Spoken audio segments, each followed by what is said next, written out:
Alright, what's going on? I have a little bit of free time, so I figured I would try and get one of these videos filmed, at least right now. Totally not in the mood to do this, but this is the last chance I'm going to have for a few weeks, so if I don't do it now, it'll be a really long gap between videos again, and I don't want that. So, not much new to report, honestly. I went to a doctor today and found out I have to get surgery because I have a deviated septum, so that's fun. I'm looking forward to that. I'm upstairs. I still have music playing downstairs. I don't know if you can hear it, but I always try and show something off at the beginning of these.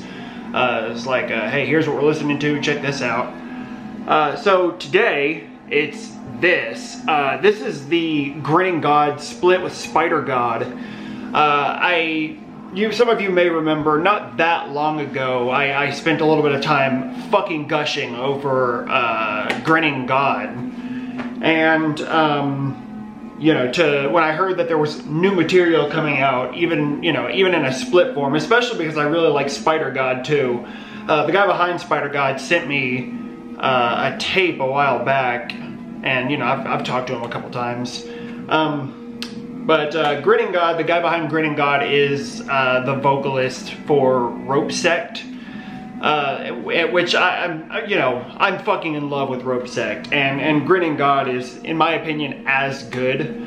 I love the songs on here. The first Grinning God song, Grief Behind the Grin, wonderful. The Spider God side of this is a lot of fun as well. I just dig it, man. I really, really like this. This is out through Phantom Lore. I think you can still get some on Bandcamp. Phantom Lore probably still has them, but I'll throw a link in the description. This is wonderful. Alright, so the last couple times, the last video I made, I showed a couple 7-inches at the beginning of the video, which I haven't done in a long time. I'm going to do it again here. And this first 7-inch I'm going to show you is probably my favorite release from the last year. This is Bloody Keep, self-titled Bloody Keep. I've kind of talked about this release before. I think when I made my best of 2021 video, I think I talked about this release, because this came out at the very, very end, like last day or so of 2021. But there was never any physical copies of this one. Not on CD, not on tape, nothing.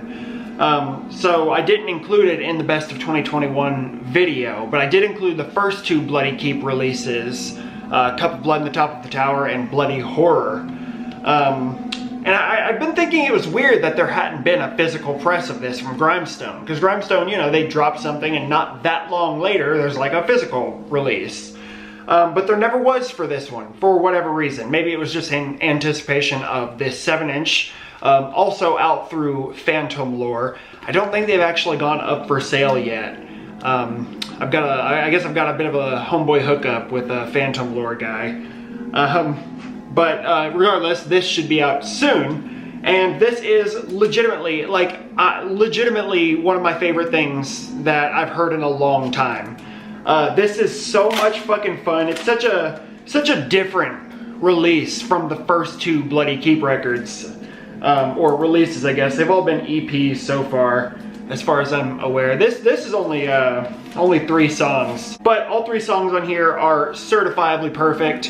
The album cover is quite silly. I like it almost looks like like it would be like a rap album cover or something. But you have Abysmal Spectre there, who is obviously the guy behind a lot of the Grimestone stuff. Old Nick, Curtain Wall, Bloody Keep, of course, Water Nymph, on and on. So my favorite song on here is definitely the second track, Unbelievable Face of Evil. I liked that song enough. I actually wrote to Abysmal Spectre and asked him if he could send me the lyrics, because I had figured most of them out, but there were some parts that I was having a little bit of trouble with.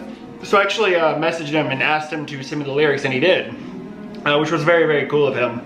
The first song, Max Shrek's Dead, fucking wonderful, and the last song, Oh Vampire of the Night.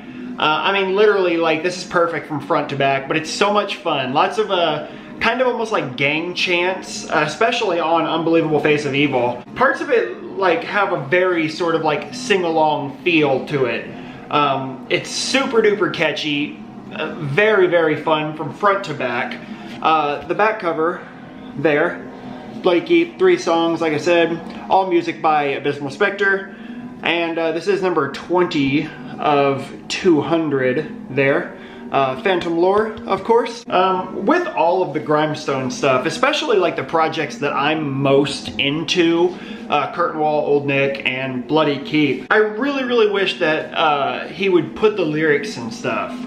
Because he has before, but it's so inconsistent. Like Bloody Horror, the second Bloody Keep release, had lyrics. One of the newest Old Nick releases just had lyrics. But there's no sort of consistency to what will and what won't. So I would love at some point for him to just start releasing shit with lyrics, but whatever.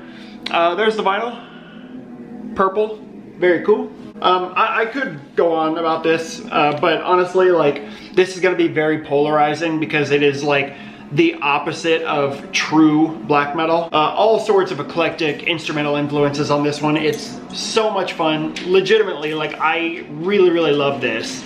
And I know plenty of you are gonna hate it, but give it a shot anyway. That's Bloody Keep.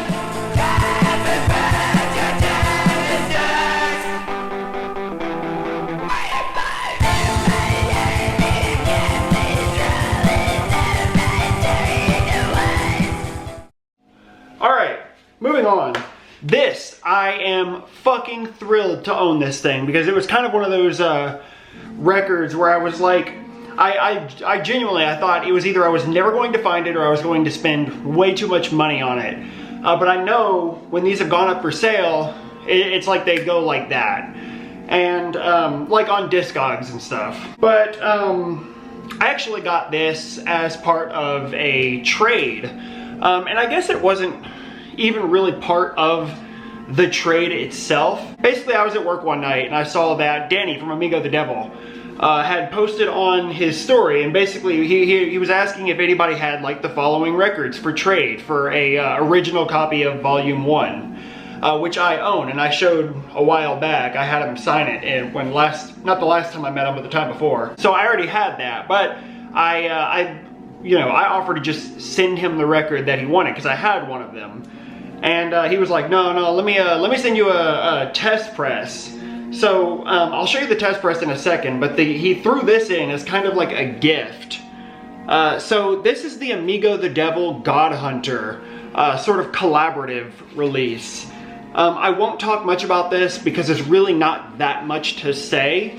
I fucking absolutely, the song Weeping Willow on here is like legitimately one of the best sort of Amigo The Devil songs, even though it's not really his song, I guess. It's kind of a collaborative effort with God Hunter, which is like a sludge band, I guess. Not my thing. But the second song on here is a cover of Something in the Way, which is a Nirvana song, I think. To be honest, I don't even really like that cover very much. Never been a Nirvana fan, and if even Amigo The Devil can't get me to really like a Nirvana song, then you know, I think it's just kind of a lost cause. But yeah, this is the Outer Dark. So very simple front cover, very simple back cover as well. God Hunter and Amigo The Devil present the Outer Dark. Weeping Willow, Something in the Way. I don't know what this was limited to, but it does have a little lyric sheet for the song Weeping Willow. So I'm thinking that Danny might have some of these like just off to the side, because this one was just sealed. And just a black vinyl. But I tell you what, man, when I like saw that this was in the package, I was more excited about this than I was the test press that was actually the trade. Because I don't really collect test presses, you know. It was more like he really wanted this record and I had one and didn't really listen to it, so. But here's the test press itself. This is a test press of Volume 1. This is the one that came out a few years ago in 2019, I think. But yeah. He signed it. He signed the label too. He also sent me a little sticker, and I've got my 2 Amigo The Devil patches in here. They're I'd Rot in Hell With You and the Away Team patch. Yeah, very, very cool. Actually, Kaylee and I just went to St. Louis not last week, but the week before, and we saw Amigo the Devil live again with a full band. And we were actually in the crowd, and Danny was up on a balcony and spotted us. He sent me a message and asked, like, if are you in St. Louis? And I told him, yeah. He gave us VIP bands, but we actually went, like, we went bar hopping until like 6 a.m. So I was kind of the one sort of driving, because not everybody who was like in their party, I guess, you know, came out to the bars. So they took one of the cars, so I was kind of, you know, I was in charge of transporting a few people, which was so cool, because, you know, being in the car with Danny and just kind of geeking about like music. He's really into a lot of DSBM and like atmospheric black metal stuff. So, you know, just the drives between bars, and I drove them back to the hotel and stuff when the sun was coming up. Yeah, just talking about music. It was very, very cool, a very cool experience. And I'm glad to say that I think Kaylee and I have achieved homie status with Amigo the Devil, which is very cool. But anyway, give the song Weeping Willow a shot. It's fucking wonderful. Check it out. I was a strong believer till I saw her take a breath. It's funny how I know exactly how this always ends. So I might have talked about it in the last video when I showed that Deicide record, Serpents of the Light, that I've kind of been really into like filling gaps in my death metal collection with first presses, and this is one of those. It's actually the first one, I think, that I did once I sort of got on this this kick again, which I go through like an old school death metal kick like once a year. But this is the first one that I grabbed this time around. This is Cannibal Corpse, Eaten Back to Life. So this, I never owned a vinyl copy of this album. Despite how many times it's been pressed, I've always wanted an original pressing. I don't know why, I just did. And, you know, a couple months ago I decided, like, fuck it, I'm just gonna buy one. And I did, and it actually took fucking forever to get here, too. I bought it from, somewhere in Europe.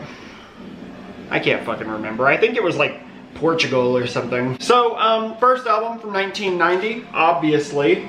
I really don't have to talk about this album. This has, I will say, this has one of my favorite Cannibal Corpse songs on it. The very first song, Shredded Humans. It might even be the first Cannibal Corpse song I ever like learned the lyrics to, back when I was in high school. And ever since then, I've really loved this album, because I mean, I guess the first 5 Cannibal Corpse albums are all very different from each other.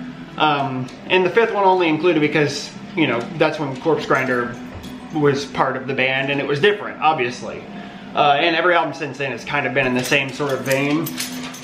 But, yeah, the first 4 were all very different, even with the same vocalist. So, obviously, Eaten Back to Life was definitely the thrashiest sounding, musically and vocally, of any of the Cannibal Corpse stuff. You know, Chris Barnes hadn't quite gotten the Cookie Monster vocals quite yet. Not until the album after this, of course. But, I don't know, man. I fucking love this album. Shredded Humans is my favorite on here for sure. Edible Autopsy, Mangled, Scattered Remains, Splattered Brains. A Skull Full of Maggots is on this one, which is a song that Cannibal Corpse will still play live to this day. I don't think I've ever seen them play anything else from Eaten Back to Life. I would love to see Shredded Humans live, though. That would be fucking sweet. But yeah, they do play Skull Full of Maggots live to this very day.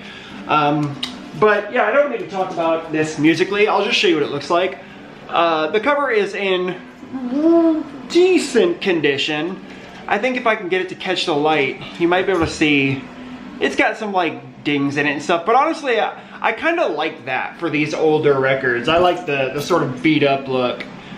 Very cool. I also like that somebody had the wherewithal to include it contains lyrics that may offend, as if like anybody really needed the warning. There's the back cover there. Very cool, just extended art, of course. All the track listing, produced by Scott Burns. Put out through Metal Blade Records, Music for Nations, yeah. So, luckily, this does include the original lyric sheet. which is cool. I'm glad somebody had the idea to fucking write on this with like pencil at some point. Don't know what the hell it is, just 0 through 500, 0 through 580, 0 through 500, I have no clue. But yeah, I also like that it says that this album is dedicated to Alfred Packer, which I actually can't fucking find that now. I know it says it on here somewhere. Oh yeah, this album is dedicated to the memory of Alfred Packer, the first American cannibal. The vinyl itself is just black, very cool. Yeah man, thrilled to own this thing. I would like to get the other 3 of the first 4 Cannibal Corpse albums, like the first presses of them. So I'm trying to avoid buying things that are like missing the inner sheet, and I want them in condition that's good enough for me to play, obviously. So it's kind of finding a balance between that and not spending too much on any, you know, individual one of these. But for fucking some reason, if you've never heard Cannibal Corpse Eaten Back to Life, give it a shot. Motherfucking essential.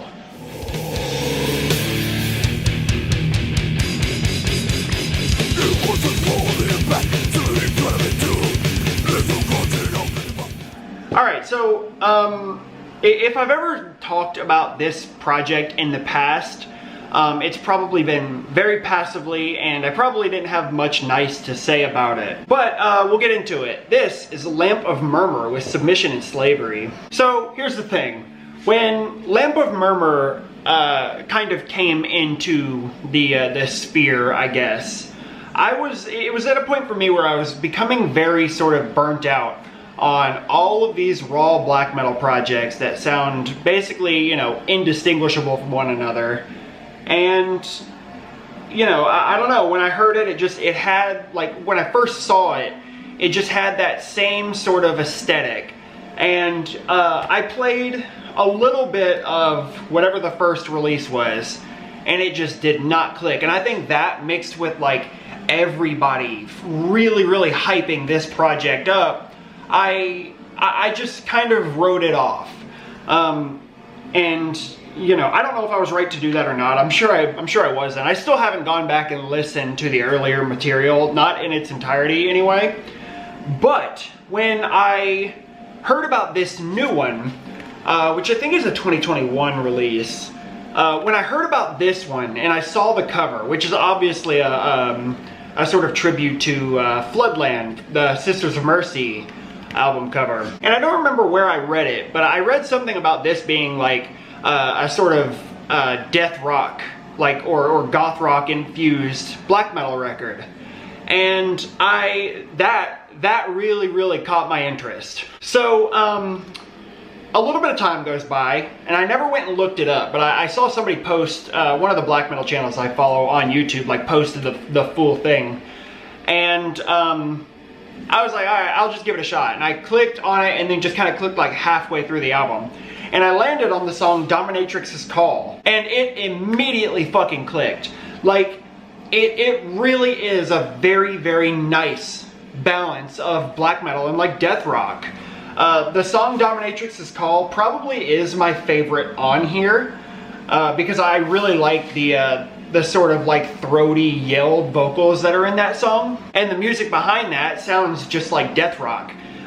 Very cool. The song after that, I think it's the first song on the B-side. No, the second song on the B-side, Deformed Erotic Visage, has a really good riff in it.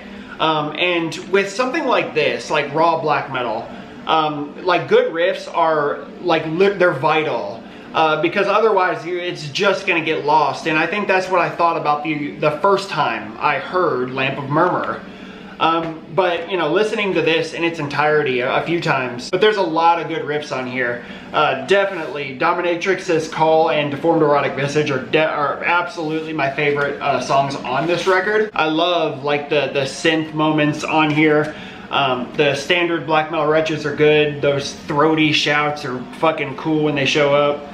Yeah man, this is a really good record, and I feel like lucky that I didn't just write this one off like I did the other stuff.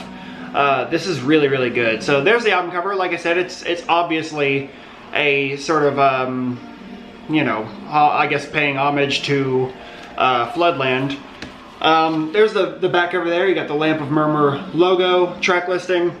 This is put out through Black Gangrene. This comes with an inner sheet. I like that picture there. And there's the other side there, just another picture of this guy. This one, it says, dedicated to the 7 spears of fever, the illness and disease that contorts in the living flesh, incinerate my existence. The vinyl itself is just black, once again. Not gonna pull it out, you get the idea. So yeah, man, for real, like, I know a lot of people have become a bit disillusioned with like the raw black metal stuff. And I get it.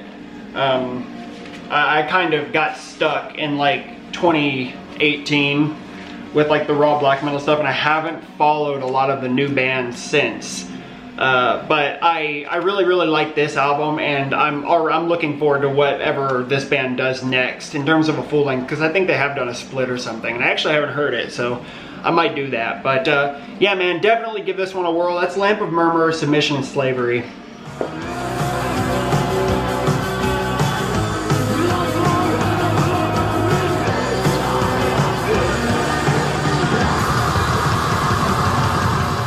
Alright, in the interest of keeping this interesting, we're going to keep switching styles for the remainder of this video. This is a 2022 album from a band that I've never talked about before. And I guess you would consider this like a play on maybe like avant-garde technical death metal, which I'm very picky about, but this is great. This is Artificial Brain, self-titled Artificial Brain. This band is from New York and has been around for a little more than a decade now. And in 2022, we get the 3rd full-length album. So before this, I've been very sort of passively aware of Artificial Brain. I'd heard a couple songs at some point, but never really went in and like played a full album. But when I saw that this one was announced, I played the single, which was, oh man, I don't know, Celestial Cyst maybe? Fuck, I can't remember. Regardless, I played it and I was really into it. And what's cool about Artificial Brain is like, though it is, you know, technical death metal at its core, I think there's a really nice balance of all sort of dimensions of this. And I do feel like this is definitely a multi-dimensional record, and just band in general. But another cool thing about Artificial Brain is the vocals are very atypical for like technical, progressive, avant-garde death metal. Because the vocals, they're literally just like these deep gurgles, almost like something you'd hear in like a brutal death metal band or something like that. Very cool. Anyway, let me show you what this looks like. There's the album cover. No fucking clue really what it is, though I do like this style of art. There's the back cover there, which is basically just extended art from the front cover. I like the sort of, like, I like the font they used for the, you know, the track listing and everything. It kind of fits, I guess, with the sound of the record. This was put out through Profound Lore there. They did a really good job with this. This looks really nice. I like the, again, all of the lyrics on the inner sleeve are all in that same font. There's your Artificial Brain logo there. There was a few different variants of this, but I got one that was called Double Orb or something like that. Obviously it looked quite a bit better in the mock-up than it does here. You can kind of see it better through the light, like there's supposed to be sort of more green around here. But yeah, it looks really nice. I don't remember if any limitations were specified or anything like that, but I dig it. So yeah, man, if something like this sort of sparks your interest, definitely give it a shot. If it sounds like the opposite of the stuff that you're into, it's kind of the opposite of the stuff that I'm into as well. So give it a shot anyway. That's Artificial Brain.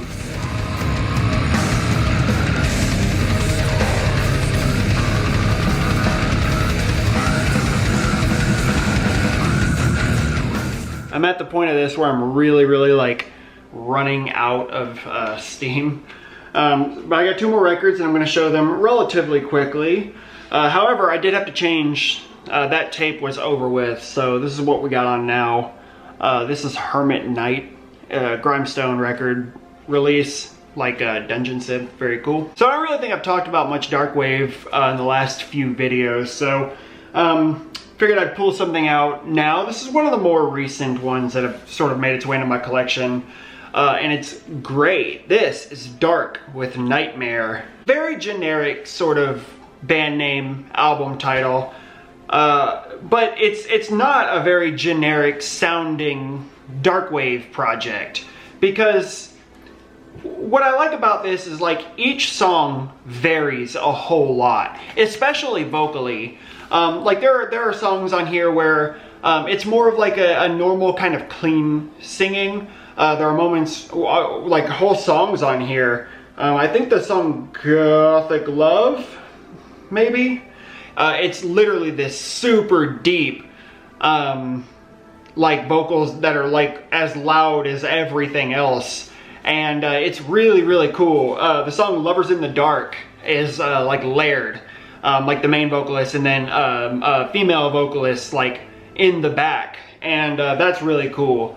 Some songs, the very last song, Avoid Everyone, the vocals are very, very reverbed. But it's very cool. There's a lot of interest in the music itself as well. Lots of electronic elements, very beat driven in parts, and in other parts not so much. My favorite song on here is definitely Nyctophilia, which is one of the singles that came out, and it's actually, I think Nyctophilia is the song that really sort of made this band popular, or this project. It's just one person from Germany, by the way.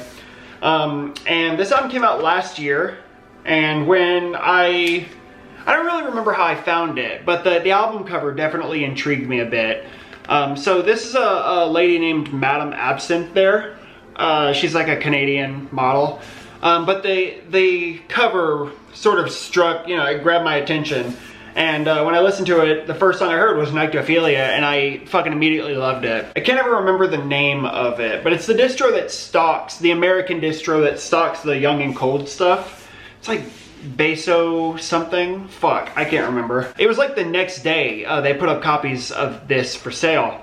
And I just grabbed one. And without having heard more than Nyctophilia and the song, fuck, I think it was Forever Suffer, which was another one of the singles. I played those two songs and just bought it. Let me show you what this looks like. I like that the album cover doesn't have like a logo or anything on it. It's just a picture of this individual. But there's the back cover there. I guess maybe we could call this the band logo. All the track listing, I like the moon with like the blood rain, very cool. Put out through Young and Cold Records. The inside you have all of the lyrics. And I like the really thick spine. I always appreciate being able to like see something clearly on the shelf. I think the first 200 copies of this were on red vinyl, and they came with a poster. Mine's just black because that's what the distro had. But I know whenever I talk about this stuff, it's definitely not for everybody, so I don't want to spend too much time on it. I happen to really love this, and if you don't like what you hear in the song clip, don't write it off, because the whole album is you know, varied. So check it out. That is Dark with Nightmare.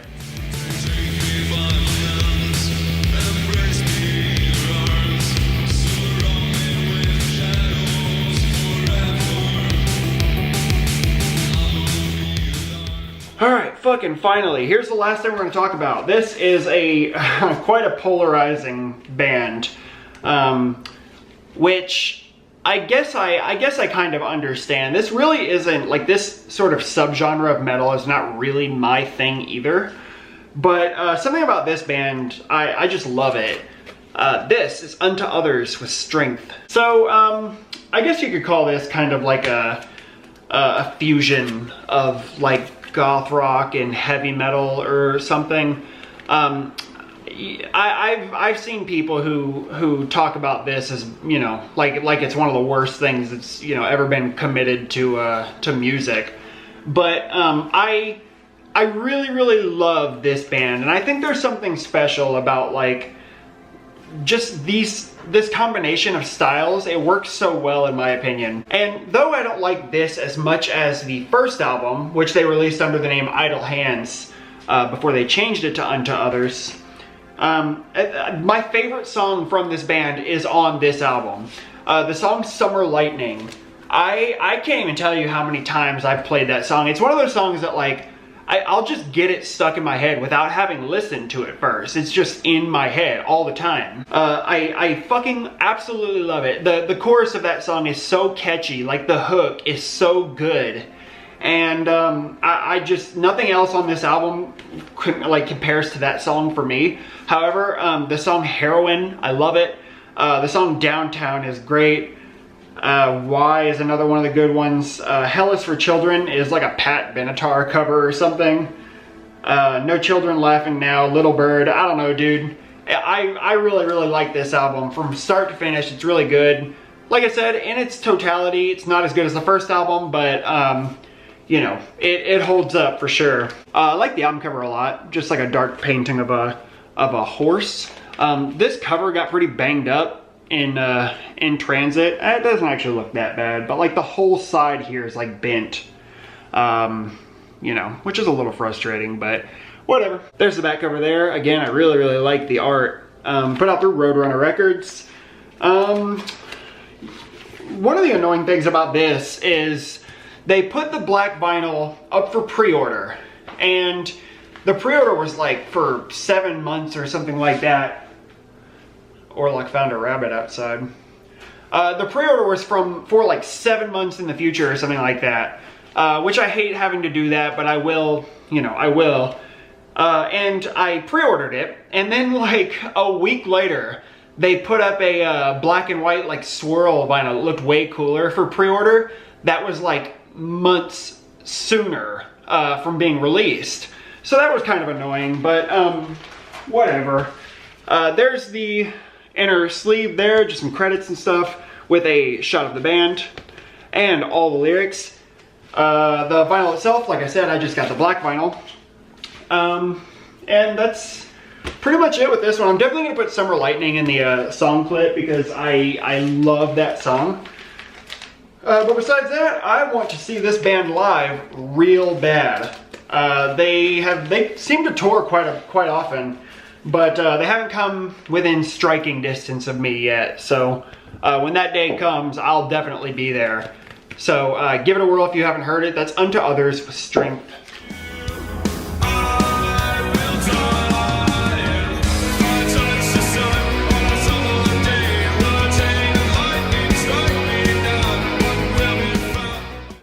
This camera's about to die, so I'm gonna wrap this up. Thanks so much for sticking around, watching through all the way. Links for everything we were listening to in the description. Definitely give it a shot, support anything that you like, as always. And we will talk soon, guys. Later. There is a place outside this world where active trials rules the sword.